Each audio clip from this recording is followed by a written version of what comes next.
नमस्कार साथियों। और फरवरी मार्च का माह आते ही जो है बजट का सिलसिला चालू हो जाता है।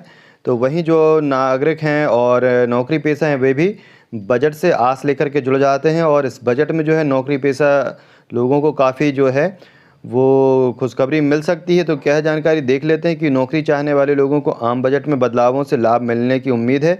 वित्त मंत्री निर्मला सीतारमण चौथी बार 1 फरवरी को बजट पेश करेंगी।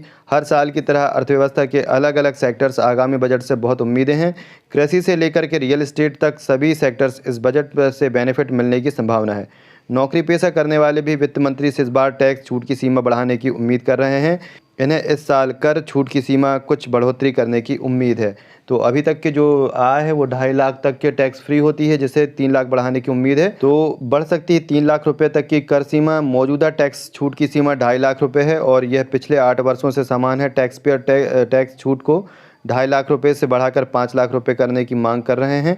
वहीं सरकार द्वारा इसे बढ़ाकर 3 लाख रुपए करने की उम्मीद है। उत्तर प्रदेश में चुनाव को देखते हुए टैक्स छूट बढ़ने की संभावना ज़्यादा है। और जो टैक्स फ्री एफडी होती हैं, जिससे कि जो बचतकर्ता होते हैं वो एफडी बनवा के टैक्स में बचत करते हैं, तो इंडियन बैंक एसोसिएशन ने सरकार से टैक्स फ्री एफडी की लॉक इन अवधि को कम करने की मांग की है, जो पहले 5 साल थी। बैंकों ने ब्याज दरों में कमी की है, इसलिए पीपीएफ पर रिटर्न एफडी से बेहतर है। के कारण लोग अब म्यूचुअल फंड और एफडी के मुकाबले शेयर की ओर रुख कर रहे हैं। आगामी बजट में लोगों को 3 साल की एफडी को टैक्स सेवर एफडी के तहत शामिल किए जाने की उम्मीद है। तो टैक्स बचाने का एक तरीका ये भी होता है कि आप जो है एक सीमित अवधि के लिए जो आप एफडी बनवा देते हैं, उससे आपको टैक्स में बचत होती है। तो 5 साल थी, अब वो 3 साल भी हो सकती है। तो यहाँ पर टैक्स लिमिट बढ़ सकती है।